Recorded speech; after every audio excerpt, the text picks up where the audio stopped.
Committee. First of all, may I apologise profusely for coming online at almost 10 minutes late. I really apologise. We've had some technical hitches today, so I hope that won't have put too many people off. What I'd like to do now, first of all, is move to item 1 on our agendas, which is the welcome and introductions.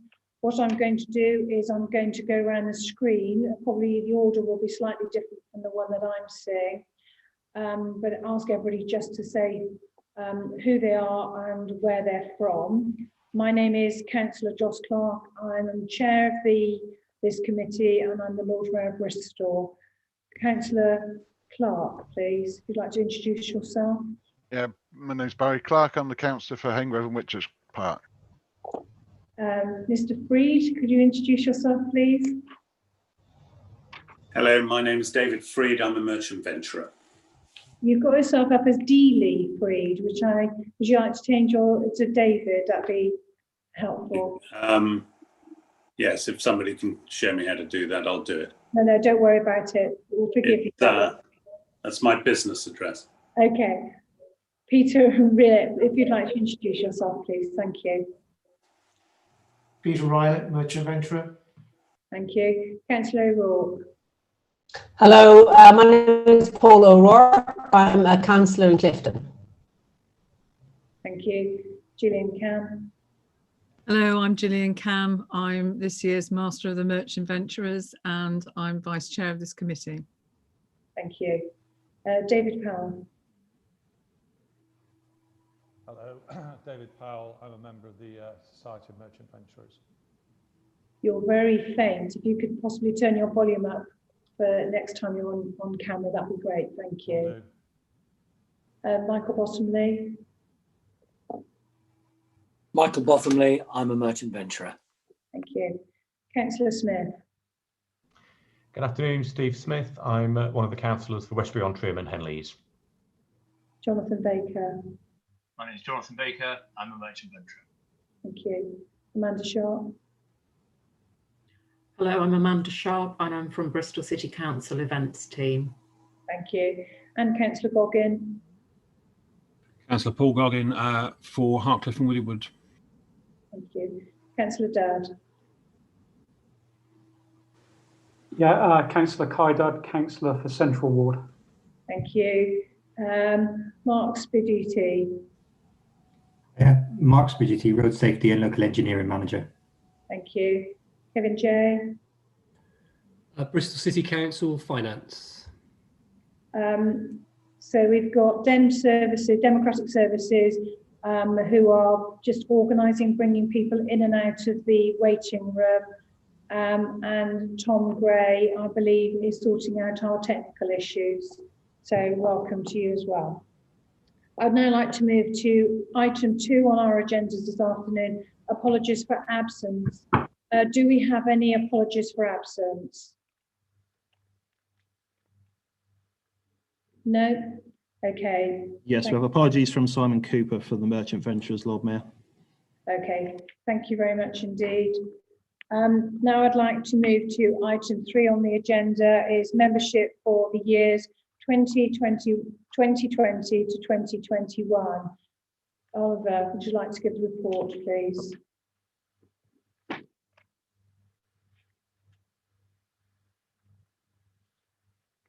You have to unmute yourself, please, Oliver.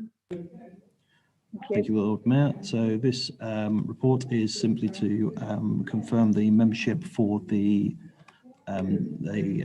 Downs year 20 to 21. So that is that Councillor Abrahams is being replaced by Councillor Steve Smith, and that the Labour Council representative is now Councillor Goggin. And for the Merchant Venturers, Gillian Cam is now the master, and we have new members, Ms. Freed, Powell, and Bottomley. So I just need the committee to agree this. Oh no, the membership be noted is the recommendation. Are we all happy to note the membership for these years moving forward? Are we all happy? Yeah. We'll take that as read. Before we leave this item, I would first of all like to thank all those members who served on the committee in previous years, leaving just recently. Their contribution has been many years and vast in their experience and their skills that they have brought to the committee. We will miss them. There's been some real personalities that we had to say goodbye to, but I'm also looking forward to working with the new membership of the committee, and I know that we have some really good skills that have come onto the committee, and I'm sure moving forward they will serve us well. So I'm really looking forward to working with everybody in the up and coming year. So I don't know if anybody else has anything they would like to say about the old members who've left us and the new ones coming on. Okay, I'd like to now move on to item 4 on our agendas, and that's chairing arrangements. It's over to you, Oliver. Thank you, Lord Mayor. That's just to confirm that the Lord Mayor of Bristol, yourself, is the chair for the Downs Committee 2021, and also that Gillian Cam is the new master of the Society of Merchant Venturers and acts as the deputy chair for this committee. I think this item is for noting. Is everybody happy with the chairing arrangements? Thank you. I would just like to say I'm very much looking forward to working with the new master, and I believe the first master of the Merchant Venturers to be a female, which in its history I think is fantastic. So I'm very much looking forward to working with you across this year, Gillian. I think we're going to have a really interesting time together.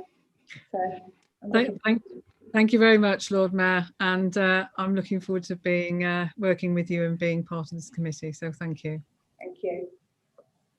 Okay, just to move to item 5 on the agenda. Yes, so that's just to reiterate what you previously said, is that we note the retiring members of the committee, and also that we will send a draft and send a letter of thanks for their past services. Thank you. I think that'll be much appreciated, actually. A nice letter from the committee thanking all of those members for all their time, effort and energy across their years of service. So thank you for doing that. So we now move on to item 6 on the agendas, and that's the dates and the times of the future meetings leading up to 2021. They have all been circulated to you in advance. Oliver, do you want to give us an overview on that one?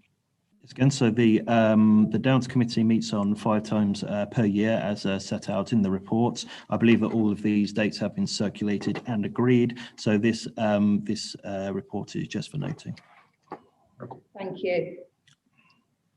Now move on to item 7 on our agendas, and that's the delegations.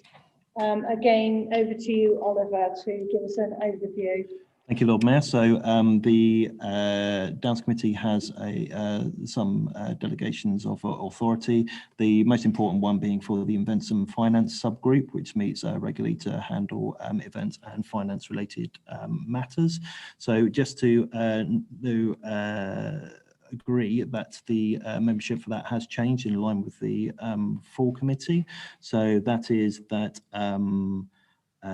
Michael Bottomley replaces Tim Ross as a merchant on that committee, and that we have Councillor Clark and Councillor Goggin replacing the respective councillors on that committee as well for 2021. And also to note that there may be task and finish groups set up as and when required by the full committee. Okay, thank you very much. Lord Mayor, look, just to note, I believe I'm also a member of the Events and Finance subgroup. That's correct. Sorry, Councillor Smith. Yes, that's correct. Gillian. I think David Powell is replacing Tim Ross. Okay, thanks for confirming that, Master. I'll make sure that's reflected in the documents. Thank you. Are there any other corrections we need to just amend this report with before we move forward? No? Okay, thank you very much indeed. We'll now move to item 8 on our agendas, which is the action tracker. Again, I think, Oliver, it's over to you.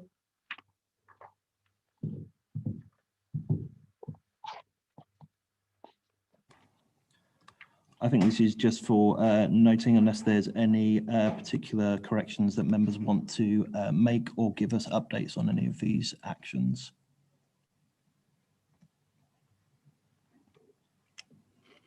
Does anybody need to or would like to make comment about the action tracker before we move on? Okay, thank you. I would now like to move to item 9 on our agendas, and that's the meeting held on Monday, the 21st of September. Do we have any queries, observations that not being dealt with elsewhere? And do people believe it's a true reflection of the meeting? Yeah. Okay. I'll take it as read. Thank you. Now I'd like to move to item 10 on our agendas, which is a summary of the events and finance subgroup held on the 28th of October. Who's going to be speaking to that? Oliver, are you speaking to that? Again, Lord Mayor, that's just similar to the minutes. If there are any kind of corrections required, if members can make that known, otherwise we'll accept that as a record. Is there anything within Jonathan? Yeah, just one correction. It says what the proposal was in the football, but the Downs League also have a COVID clause, which was agreed in the as a resolving. I think they probably should tie up. Both the Downs League and the Student Union Intramural League have a clause in their contract saying that if in the event of the COVID pandemic, that was voted on, but 3 lines above, it doesn't refer to it under the Downs League heading. I think it probably should have been put in there as well. Does that make sense? Yes, thank you, Jonathan. I'll make that correction. Thank you. Thank you very much. Thank you very much indeed. I'd now like to move on to item 11 on our agendas, that's declarations of interest. Do any of the members have a declarations of interest? Kai, you're not playing football this year? Yeah, I guess is that one on record already, though, isn't it? You normally declare that as an interest. It's a new year now. It's a new year, yes, a new football season. Okay, well, that's a standing declaration in every meeting. Okay, thank you very much. Any other declarations of interest? Okay, thank you very much. I would now like to move on to item 12 on our agendas. It's on a separate item on in your paperwork. It's the public forum. Before we bring people in, we've received 9 statements of public forum. We have 1 speaker for those 9 who wishes to speak today, but we've also received a late item, and I hope people are happy that we received the late item, and we have 2 people who would like to speak to us on behalf of that one. And their statement is statement from the Bristol Vehicles for Change and Vehicle Dwellers Parking at the Downs. You've all received it as part of your bundle. I hope people are happy, but I am inviting 2 people to speak on behalf of that statement. So when I'll bring those 2 people in at the end. We have the statements before us, and we've all had the opportunity to read them in advance. Members of the public who are invited to speak today are asked to not read out their statement because members will have had them in advance, as I say, and have the opportunity to have read them. But if you can speak to your statement for a maximum of a minute, please, I'll be most grateful. Within our bundle, statement number 5, we have Chris Hawkins, who I believe is with us today. So I'd like to ask Chris Hawkins if they would like to speak to their statements. But if you can speak to your statement. Mr. Hawkins, can you hear us okay? Do we have Chris Hawkins in the room? Okay, what I'll do is hopefully Democratic Services are either bringing them in or sorting them out. I would like to now move to the extra statement that we've received from it's the statement from the Bristol Vehicles for Change and Vehicle Dwellers parking at the Downs. I have two people. I can see two people on the screen. I don't know who would like to speak first. Is that Becky? Becky, yeah, hi. If you like, you have a minute to present your statement. Okay, thank you. My name's Becky. I'm one of the co-founders of Bristol Vehicles for Change. We asked to join this meeting so that we could have an open and informed dialogue, and we were concerned about the lack of involvement of our community in this conversation. Both the police and the neighbourhood enforcement team have confirmed that antisocial behaviour is not a concern on the Downs in regards to vehicle dwellers. The community there is largely respectful and they are proactive community members. To name a few things, they have disposed of other people's fly tipping and been litter picking. People who park there are largely there because they want to enjoy the wonderful green space and the Downs for its intended purpose. Enforcement is ineffective and really costly to the taxpayer. We ask you to work with us and allow us to self-regulate. This isn't sort of fluffy community engagement with no substance. We offer evidence-based alternative options and have repeatedly offered these to Bristol City Council and the Neighbourhood Enforcement team. We invite you to get to know us, to embark on a full community consultation and discuss alternative options that are better for all communities. Thank you. Thank you very much indeed. I believe you have a second speaker. Is it Esther? Esther, yes, thank you, Lord Mayor. I grew up in Wesley Park and subsequently in Clifton. As a dog walker, runner and outdoor enthusiast myself, I share your desire to safeguard the Downs. In under 1 minute, I would like to present my perspective on this as someone who also lives in a van, in addition to what has been outlined in our statement. Like me, many people park around the Downs because it is close to their place of work and other ties to the area, as well as to enjoy the area of beauty and a place for outdoor exercise. For me, faced with a lack of affordable housing nearby, it allows me to be close to my parents who have lived in Clifton for 20 years, and to my sister who has multiple sclerosis and lives with my nephew in Redland. It is also close to the charity where I volunteer alongside my job. I'm saddened and surprised to hear that a small number of residents are concerned about potential antisocial behaviour and what they feel is a no-go zone on the Downs. I can only assure you that this is absolutely not the case. We would welcome more positive interaction with residents. I would also welcome any action to reduce littering and the problem of people going to the toilet on the Downs, both of which are common practice amongst many people who spend long periods of time there for picnics, barbecues, and sadly as a place for alcohol and drug use. Focused action here would no doubt have a much greater impact on reducing these unwelcome behaviours. Chris Hawkins. Thank you. Thank you very much indeed. Thank you. Do we have Chris Hawkins? Is Chris Hawkins with us today? Who's presenting a statement number 5? We do, Lord Mayor. I can see his video, but I'm not sure whether he can hear us. Can you hear us, Mr. Hawkins? No, I'm not sure he can hear us, Lord Mayor.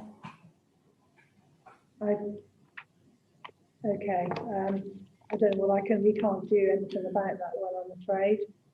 No, I'm afraid not. Just to note that the committee has received Mr. Hawkins' statement and has read it and will note it as any part of the discussions today. Just want to make that reassurance to the member of the public.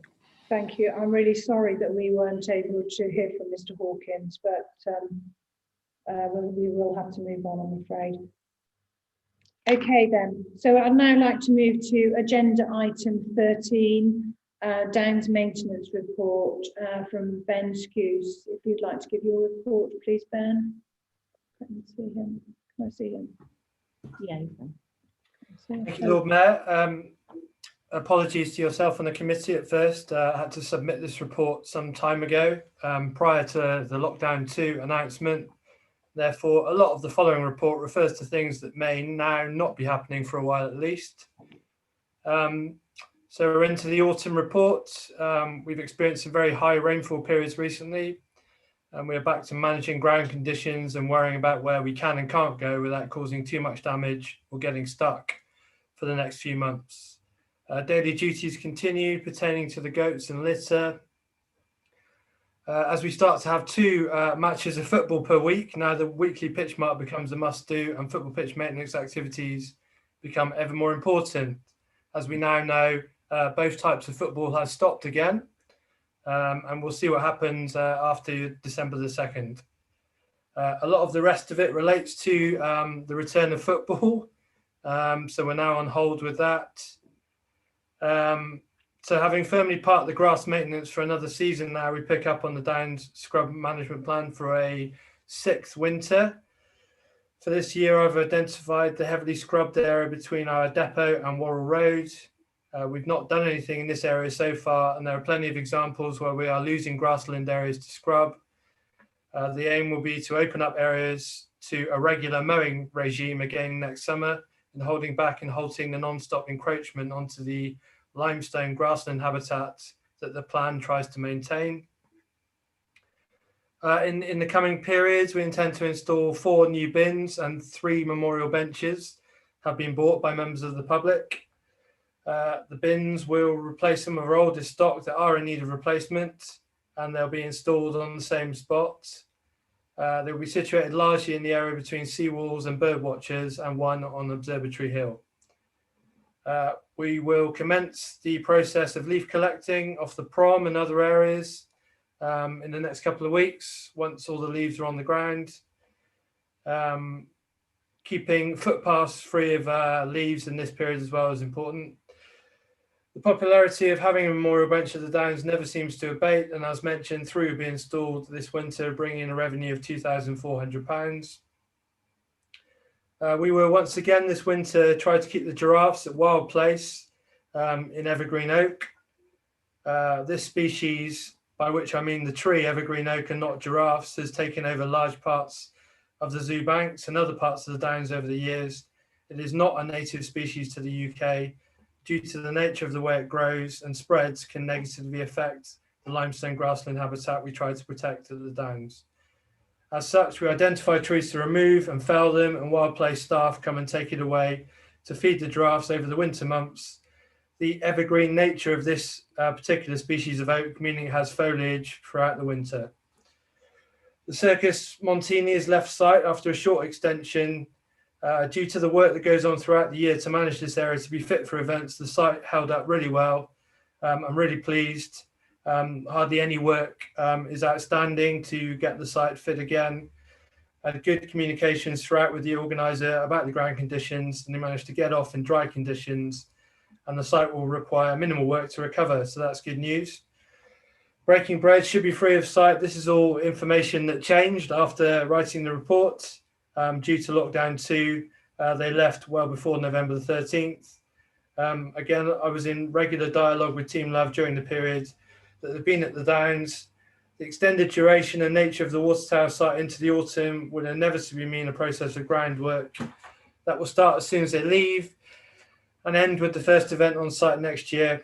We will work with the conditions and our expertise to provide a site fit for next year's programme of events at the Downs, whatever that might be. That's all, Lord Mayor. Thank you. Thank you very much. Can I open by asking you a question about these evergreen oaks? How did they get onto the Downs? What's the issue with them? And do they spread? I mean, it sounds like it's an ongoing issue. So what's the issue with them? It is. They are a non-native species from the Mediterranean.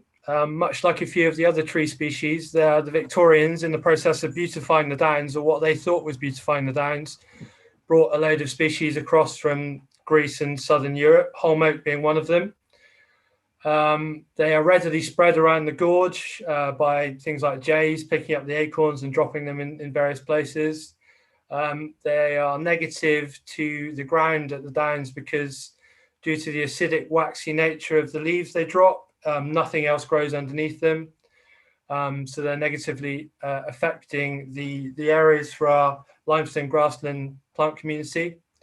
And they're very large and they spread very readily. So you'll find that there are lots of them taking over the clifftop areas, and they've also populated the zoo bank area across the road from the zoo very readily.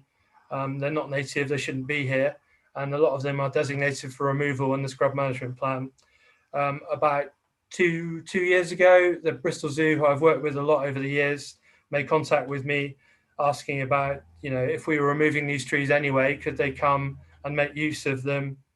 And that's a relationship that we've carried on because, it's part of our job to remove the trees anyway.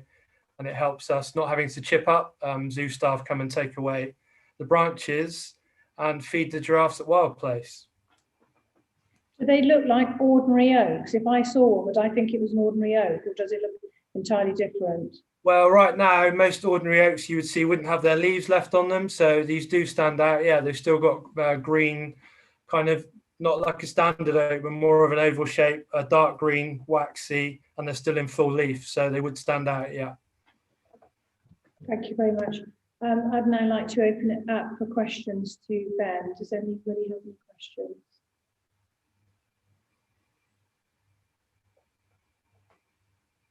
No? Thank you very much indeed, Ben. Thank you. And hopefully next time we hear from you, we'll be open and up and running and things will be functioning again on the Downs. Thank you. I'd now like to move to the events report from Amanda Sharpe. Amanda. Yes, thank you, Lord Mayor. So since the last Downs Committee meeting, we've had 2 events on the Downs. The first was Breaking Bread, which Ben's already mentioned. That had just over 3 months of very successful trading on the Downs. They had already decided to close as of November the 8th, but then the lockdown was announced, so the decision was kind of taken away from them. But they needed to close down anyway because of the deteriorating weather conditions and the difficulties in maintaining the venues at this time of the year. Overall, the project's been a huge success for the city, and it's provided employment in the local hospitality and events industry during what's been a really difficult year. And the organisers want to express their huge thanks to the Downs Committee for enabling this event to go ahead.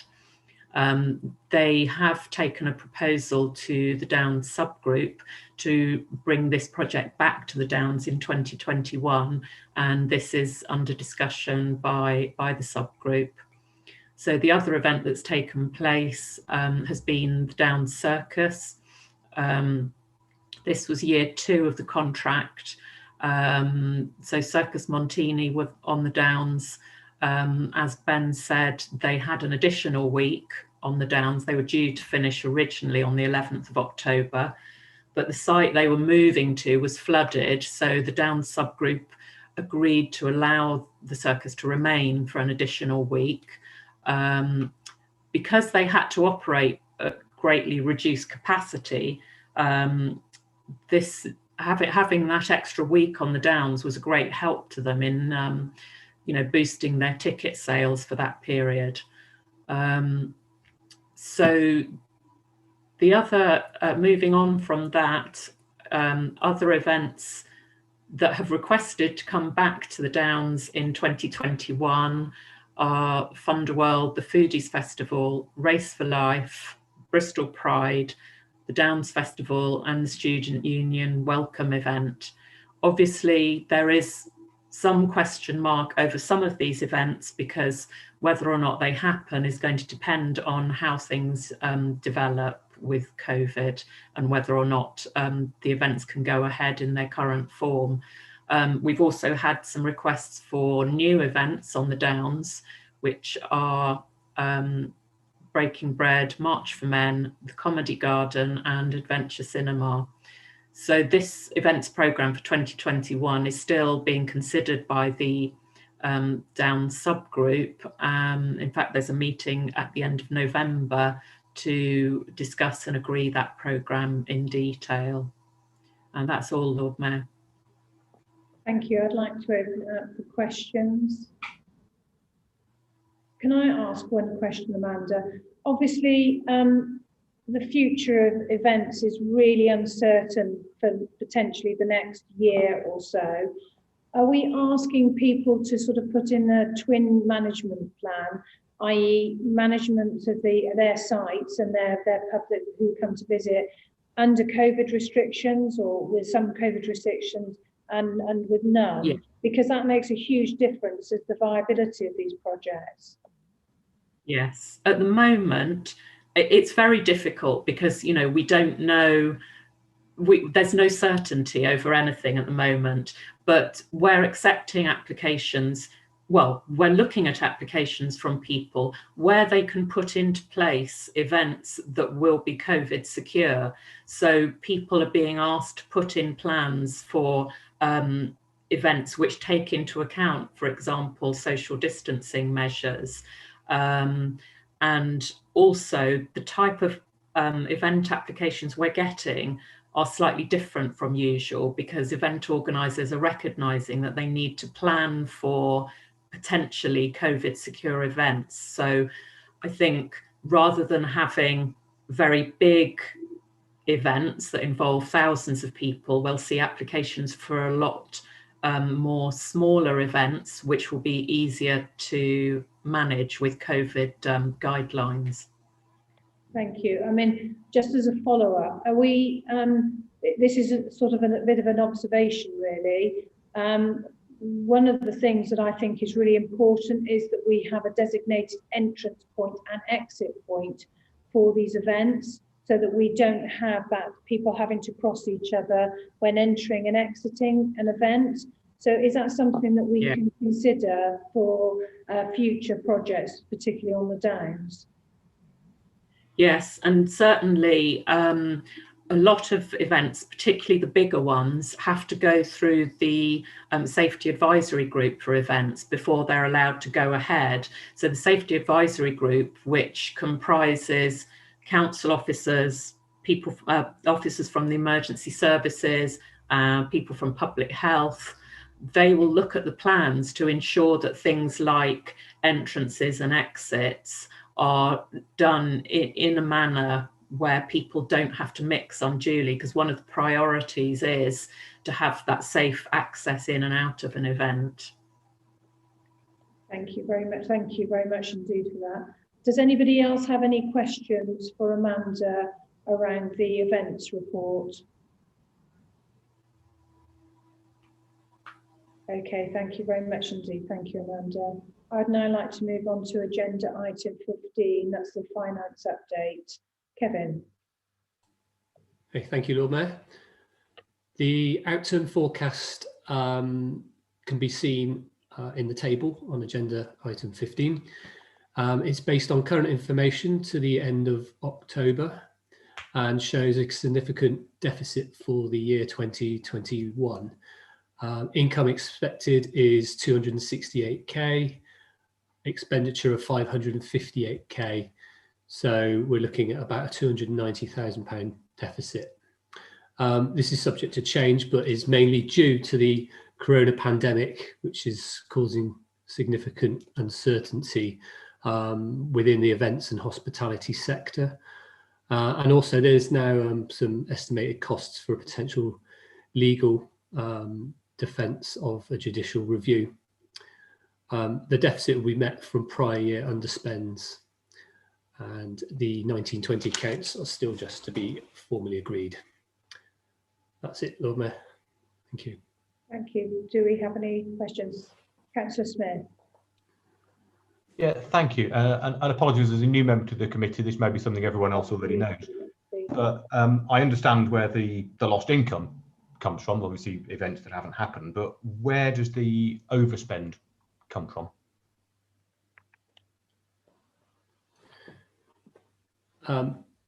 It's a variety of different areas in the accounts, but a a potential large one is the legal fees that we've had to estimate.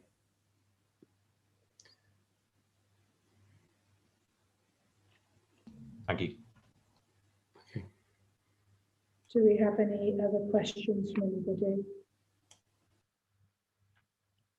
This report is for noting, I believe. Okay, thank you.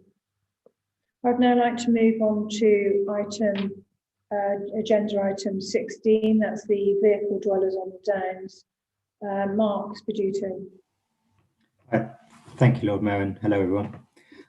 Apologies first up that the report wasn't ready to go out with the original agenda papers, so hopefully everyone's had a chance to see it since then. Clearly, we were asked to identify options for addressing concerns that have been raised regarding the vehicle dwellers and being parked up on the roads around the Downs, primarily from local residents. So it's just a discussion document. You will notice there's no recommendations in there from me. It just covers the various options on what might be possible in terms of highway terms. So, you know, I think I want to make sure that you guys have got enough chance to have a proper discussion around it. So I won't go through it in a huge amount of detail first up. But first, what I will say is the original restrictions, which were sort of single yellow lines in various areas, which said Monday to Friday, single yellow lines and parking restrictions, Monday to Friday between 9 and 5, and with a 5-hour limit and no return in 2 hours, were installed following a previous round of consultation, which tried to balance the needs of residents and visitors to the Downs, whilst trying to address the ongoing concerns over the volume of commuter traffic that was taking place and taking up all the road space. So therefore, any of the options that we've set out in the paper will have a potential impact on all of those, or some or all of those uses. You'll see the paper, I've tried to cover as many technical sort of options as I could, but I'm sure there are others that maybe people may be able to come up with, but I've tried to do my best and cover those. So I think probably best for me to leave talking through the report, and hopefully everyone's had a chance to read it. I can answer any questions and open it up for discussion. Thank you. Do we have any questions at this point? Councillor Smith. Needs to go to some. Yeah, thank you very much, Lord Mayor.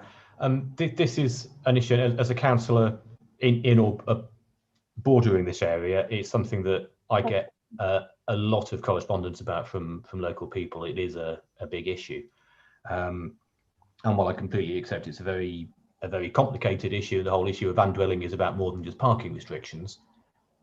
If we have parking restrictions in place that were put there for a purpose that aren't or cannot be enforced, then I think that's a problem we ought to do something about. We shouldn't allow that to stand. Couple of questions, Mark, is if we from this committee come up with a view that one or more of these is something that should happen, whose decision is that to actually make it happen? How do we go from yes, that's a good idea to something actually happening? And secondly, one option that's been raised by multiple people in the public forum for this meeting is a bylaw covering the whole of the Downs that simply prevents overnight stays, which means potentially not changing parking restrictions, but simply saying you can't be there overnight, you can't camp, you can't live there. Is that something that we could do?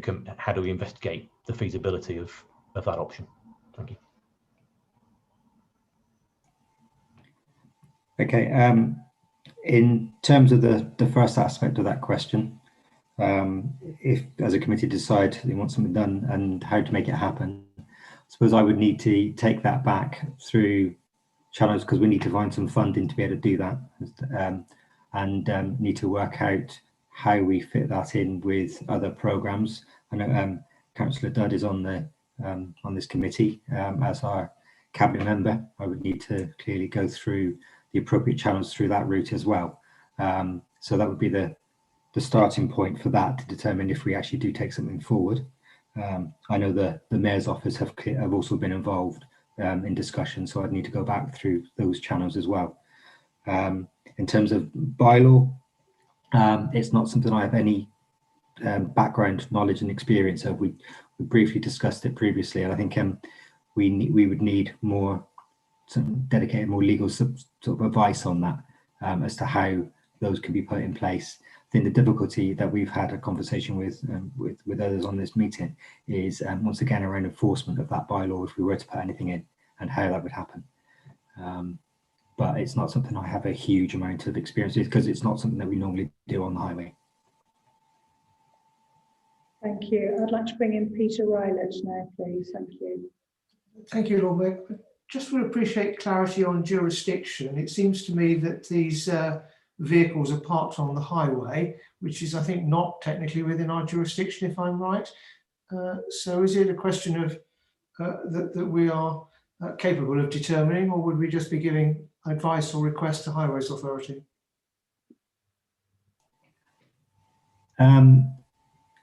You're right. When it comes to the roads, the authority lies with us as Highway Authority, rather than the Downs Committee themselves. What I will say, though, is that the original parking restrictions went in following a huge amount of negotiation discussion across the Downs Committee because of the use. That's taken, the use, and also around sort of visitors to the zoo and everything like that. So we had quite a long discussion. We brought it through the Downs Committee on more than one occasion to make sure that whatever restrictions we put in place enabled use of the Downs and the activities that took place. So it has a direct influence without being within the authority to make the changes. Do we have any further questions? Can I make a proposal, and that would be that we have a task and finish group around parking, the options, and have we already had one discussion about the possible parking implications and changing of legislation, etc. And I just wonder if this is something that we need to look at in a little bit more detail. So can I propose that we have a task and finish group on that? Are we broadly in favour? Councillor Goggin, are you indicating you're in favour, or? Yeah, okay, I'll take a vote on that then. All those in favour of a task and finish to look at the parking arrangements in and around the Downs, please raise your hand now. Okay, thank you very much. We're broadly in favour. So Oliver, if you can go ahead and arrange task and finish groups so that we can actually make some progress on this conversation and see what the best way forward is. Thank you very much indeed. Thank you. I would now like to move on to agenda item 17, and that's Christchurch Green Wildflower Beds. And I'm presuming it's you, Ben, who's going to be introducing this to us.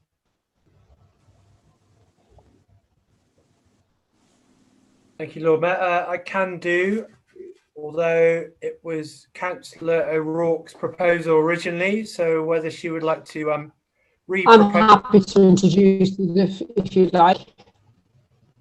Councillor O'Rourke, if you'd like to give us, hang on, if you'd like to give us the background. I'll just give you a brief overview. And then, Ben, if you can. So essentially, there's okay. So essentially, I was responding to requests from residents to have more wildflower, bee-friendly, insect-friendly areas, and a reduction in the amount of mowing that was going on. So I met with Ben and with Becky. And we obviously have to be very mindful of the fact that if we were going to have a wildflower meadow areas, so the proposal was to have some sort of swathes of more naturalistic grasses across Christchurch Green in different places. And we weren't quite sure what was the best way to do it. However, myself and Ben and Becky met on site. And with Becky's advice about the suitability of seeds and not interfering with the ecology of the gorge, and what would be best about where the seeds would grow best, and all of those issues. We came up with a plan. So there were three sort of small crescent or half moon shape areas, and it's proposed that seed would be purchased and sown, and that it would be harvested annually, and that the way that it would be cut would be done in the community project with getting local people in Clifton, which is what I'm really behind it. So you sort of bring the community together to do some scything, and scythes can be provided and training from the council. And we've also got £500 of a donation from the Gardeners Society to put up an information board so that people would understand the purpose of the project. So, and it's all very sort of time sensitive at the moment, because we need to get approval from this committee today. So Ben can talk a bit more about the costs, but I think, you know, there's no issue about costs from it, or about, I don't think Ben's concerned about the maintenance of it. And we're essentially looking for approval to have pretty wildflower areas across three places across the Christchurch Green, because it would be bee friendly, positive, lovely, gorgeous, and everything. So please give your approval to it. Ben, do you want to be a bit more technical? And thank you, Councillor O'Rourke. Ben or Becky? Do you want to add something to that, Ben? People have seen the map, yeah? So, yeah, thanks, Paula. First thing to say is my colleague Becky Belfin is on this call now. Becky here as well? She can answer any questions around the choice of species of seed, and why we're going to plant what we plant from an ecology point of view. As Paula correctly reported, the three of us met. We heard Paula's proposal, identified three areas within Christchurch Green. I'm happy with the three areas we've chosen. There's a large enough space in amongst trees to operate. Becky's given some indication of how much the seed would cost for the areas.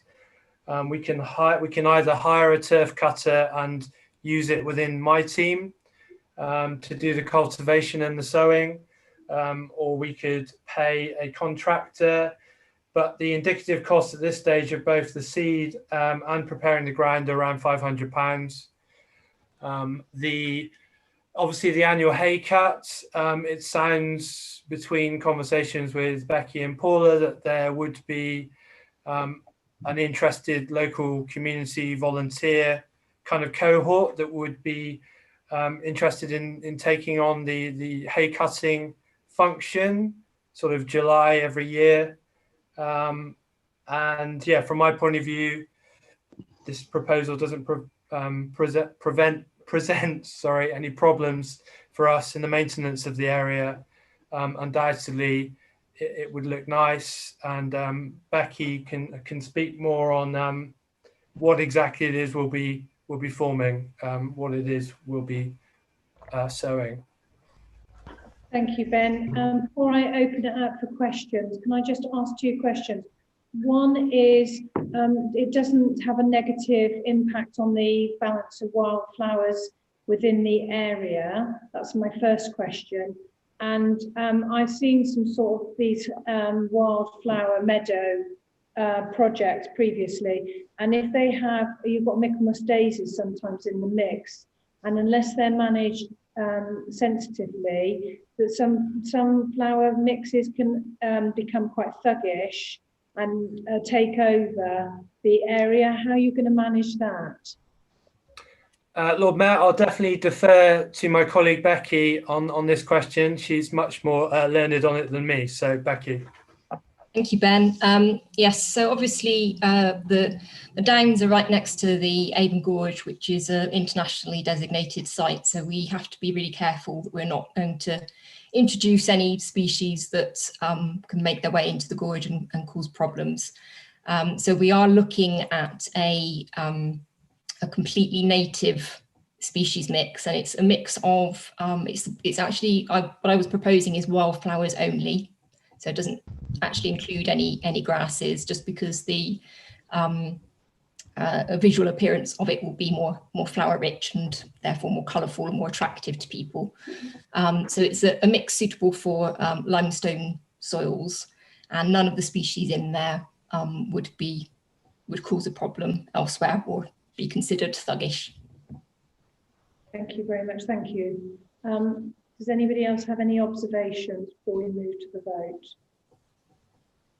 David Powell. Just a couple of questions. Can you hear me now?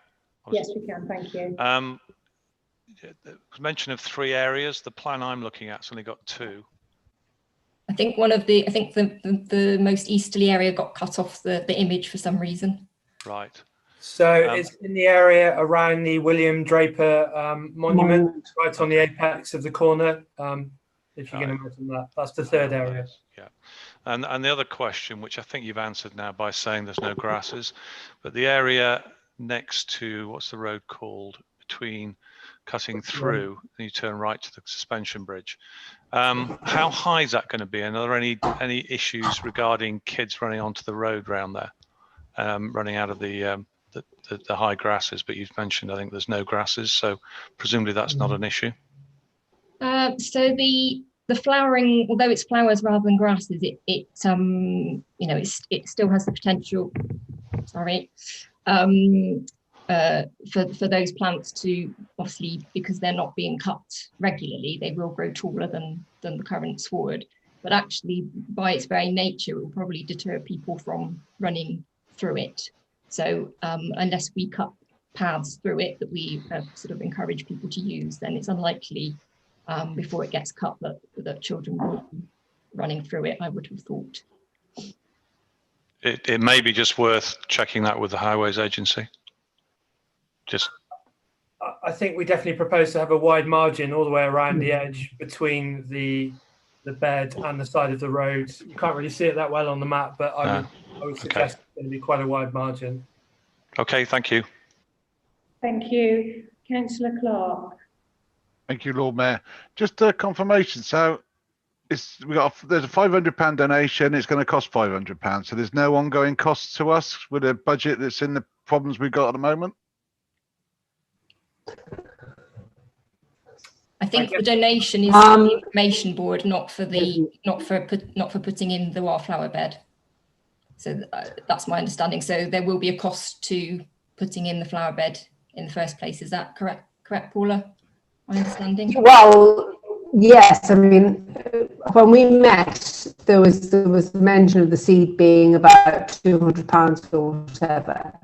And I thought Ben had sort of suggested that would come out of your sort of annual budget for maintenance. In a way, sort of it swings and roundabouts, isn't it? Because you'll lose maintenance costs going forward because they won't have to do all the mowing.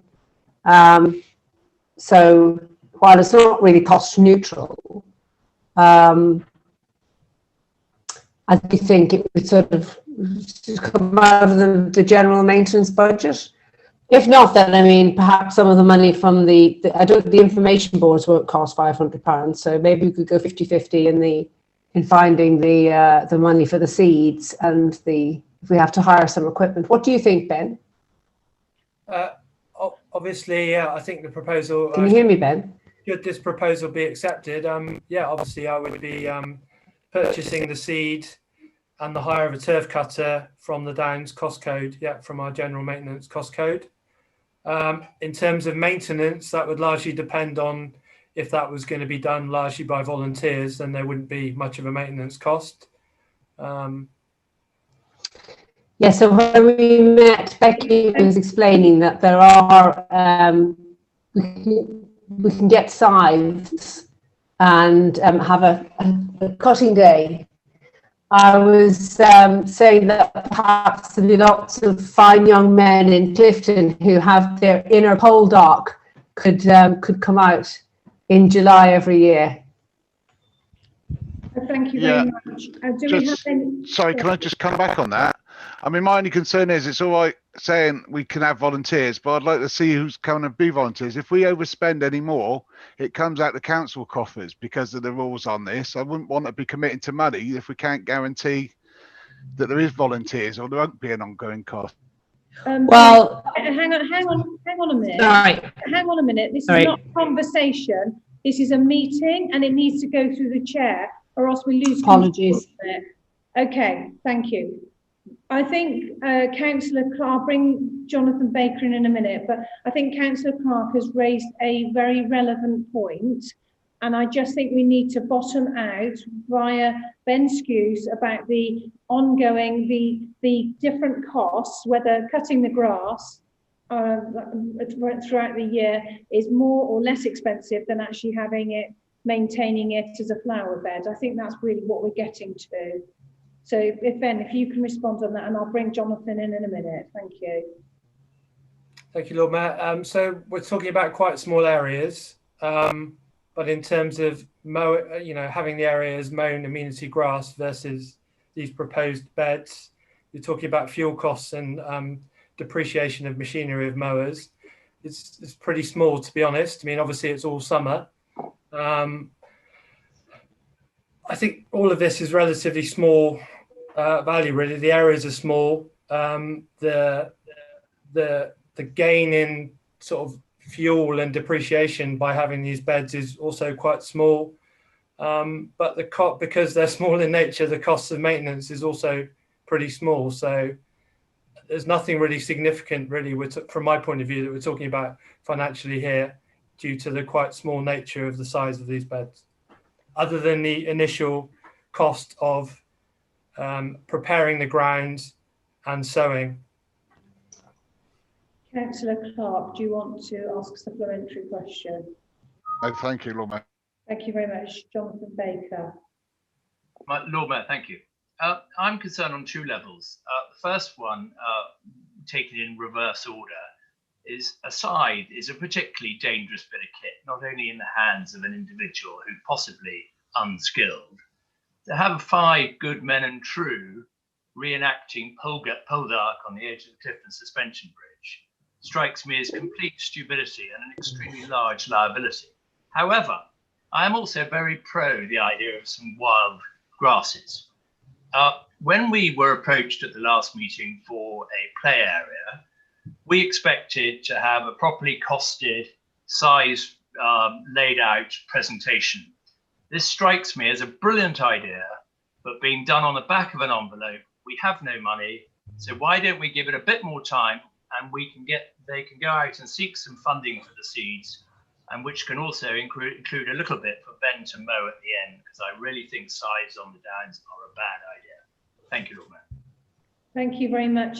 Can I just ask one question? I think probably of Becky, and that would be, how long would these wildflowers, one, stay in place, and how long would they last for? I mean, would you expect once you've seeded it, it would last for 5 years or 10 years before it needs to be reseeded? Yes, thank you, Lord Mayor. So if there are a number of options in terms of management, so it could be that they are cut by Ben's team just the once in July at the end of the year, and then volunteers help to rake it up.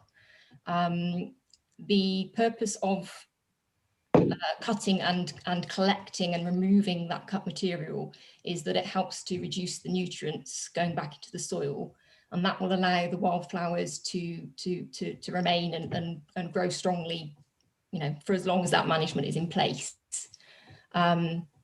If we weren't able to get volunteers, then it could just be cut and drop.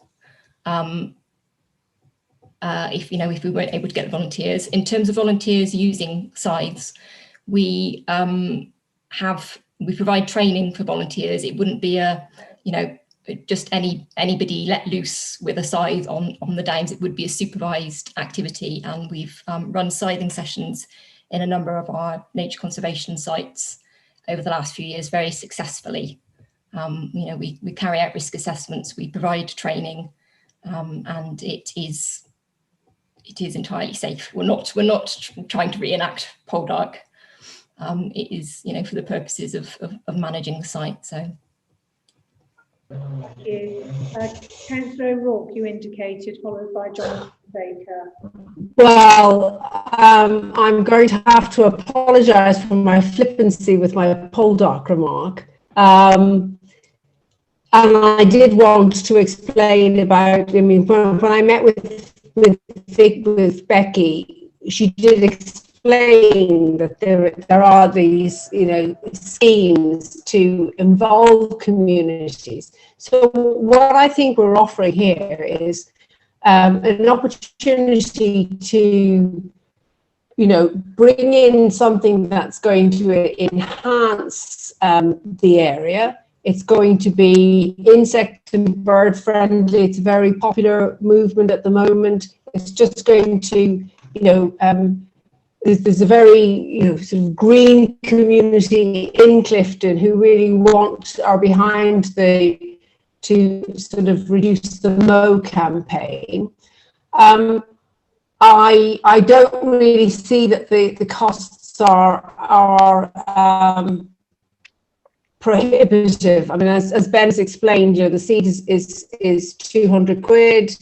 We've got £500 as a donation towards it. I think it's something that's going to be an insect friendly. It's a good thing to do. It's positive. We need to do it now because we need to buy the seed and get it in for the spring. So I would really be grateful if people could see a way to accepting the proposal today, with the basis that we've got the £500. If needs be, we'll put the £500 towards the seed and the turf cutting, and for at a future date, then raise some money for some information boards if we need them. And I do really think that, as well as being, an ecologically good thing to do, it's also a really good thing to do for the community, because, as a councillor in Clifton, I want to have activities that are going to bring the community out in nature, doing something together. But we do need the decision on it today, or else we wait for another year. Thank you, Jonathan. The great advantage of Zoom meetings is it allows you to look up on Google when the best time to plant wildflower meadows are. The RHS says March. Is that okay, Lord Mayor? Or in September. So we're lucky enough to have a bit of time to wait, I feel. I think this has got a bit further to be thrashed out, and I certainly do not think we should be spending money. I agree you've got sponsorship for the boards, but I don't think you can divert the sponsorship in the boards to paying for the seed. If you get sponsorship for the seed, I'm completely with you. Now we've cleared up the issue. Well, I've got sponsorship. I've got sponsorship for the wildflower meadow. Can I just ask you? This is not a conversation. This is a meeting. You need to go through the chair. I know you're presenting this report. Can I ask Jonathan if you can make your points, and then we can get a response to you? Thank you. I finished. Thank you, Lord Mayor, now. Thank you. Ben or Becky, if you can just give us an update on the planting scheme, the times of year, if it's just a once, if we don't do it today, whether we've missed the opportunity for a whole year. If you can give us a little bit of background on that one, please. That would depend on the date of the next meeting, I guess, if we're waiting for the next full meeting for a decision. I think Becky and I were working under the proviso of planting in the spring once the weather warmed up enough for germination. So we're looking at March or something, which would fit in with, I can't see the list of the meetings for next year at the moment, but 25th of January. The end of January. Okay, well that's okay. That would be okay for me in terms of purchasing and hiring a turf cutter, etc., and doing the work. Thank you. Can I ask a very quick question about public liability? I'm just picking up on the point of people swinging scythes around on the downs. Is there a public liability implication for that, Becky? So when we carry out work with volunteers, if there's a member of Bristol City Council staff supervising, or if they're being supervised by someone who's gone through our Parks volunteer training programme, then they are covered. They would be covered by public liability anyway, but they will also be covered by our personal injury insurance. Thank you very much for that clarification. David Powell. If we're talking about £200 for the seeds, I actually live in Clifton. I think this is a great idea, and I'm sure we can get a contribution that would sufficiently cover the cost. And if we don't, I'll underwrite it. So, as far as I'm concerned, I think we should take a vote and move on. Thank you very much, Gillian. I think there is a point of principle here that Councillor Clark raised, though, which is, you know, things that come here, you know, we need to understand what the implications are, in particular the financial implications. So, I mean, I'm still not clear exactly what the costs are relating to this in the turf cutting and things, but, you know, I'm happy to move on. But I think the point of principle is that we, you know, it's not our, you know, it's the cost that we're passing on, and we need to understand that. What I get is, I'm getting a sense is the report with just this as the report is actually not what colleagues want. They wanted a bit more of a costed piece of work in terms of the initial costs and also annual costs. Is that, am I getting a sense is that what people are after? Okay, I think that's a reasonable point to make. I would now like to, I think we've had a fair debate on this. If we can now move to a vote, and the vote will be that we move forward with this project for the implementation of these wildflower beds. Now I need to, before we get to that, we just need to bottom out the finances. So we've got some money in the pot for a board, and also David Powell is saying that he will underwrite the cost of the seeds. Paula. Well, can I just say that I have confirmation from the Garden Society that it's £500 for the wildflower meadows. So I don't feel that they have to be for the boards. It's for whatever, they just wanted to make a contribution to it. Can I ask where that money is currently?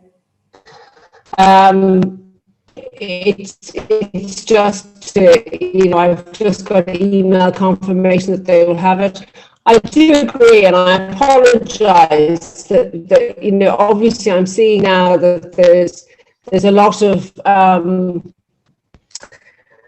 vagaries around here that should have been bottomed out. But, you know, I thought it was a much more simpler thing, you know, because it's these beds, you know, I thought an oral description would be okay, and that would satisfy people.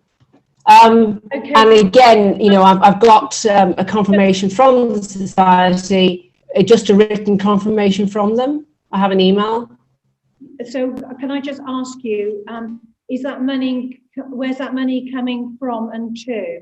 And when are you likely to receive it? Well, I'll receive it as soon as we get permission for the beds to go ahead. If the beds are going ahead, we'll get it. I've got the email saying that we can have the money. Okay. Now, what I need to clarify, I think, before we get to that stage is,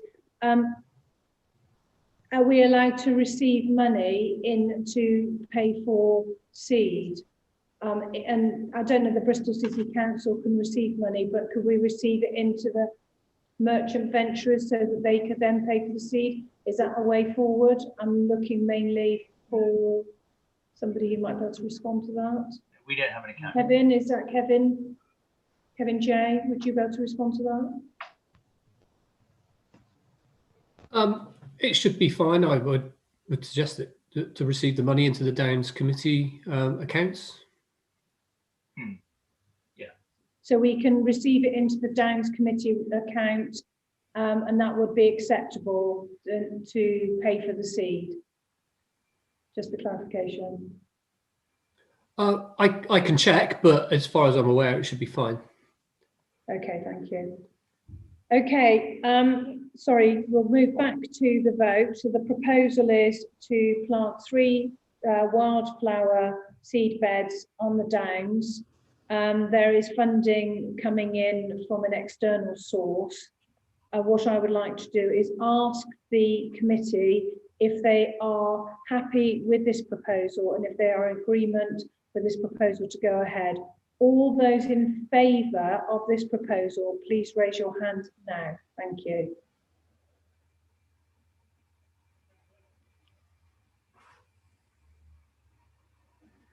Okay, thank you very much. We have that. All those against the proposal, please raise your hand now, please.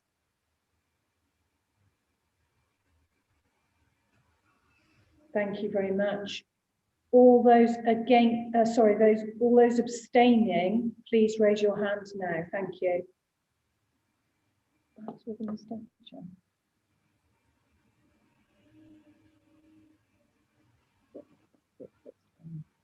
It's just it goes through. Thank you very much indeed. Thank you. John. Oh, Jonathan, please come in. Lord Mayor, would it not be better for us to have the proposal properly costed and presented in January, and then we would probably all vote for it, because no one's against it. We're just against the fact we're not doing it professionally. Thank you. Thank you. I think you've probably summed up the feeling of the room here, that people aren't.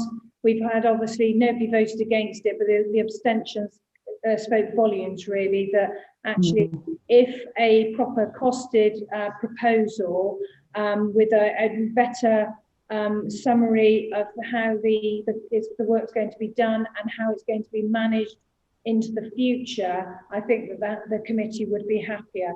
The next committee meeting is the end of January, so if a paper can be brought to that meeting, I think that we would be able to move forward in a much more informed manner. So I think that's where we're at with this one. So I look to you, Paula, to bring a paper to us. Thank you. Thank you. Thank you. I would now like to move to agenda 18 on our paper, and that's any other business. Do we have any other business that hasn't been dealt with today on the order paper that anybody would like to raise? Thank you. I'll move swiftly to agenda item 19.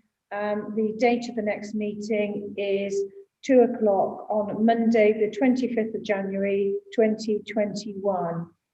I thank you all very much for your time today and look forward to seeing you all in January. Thank you. Just to remind members that we now have the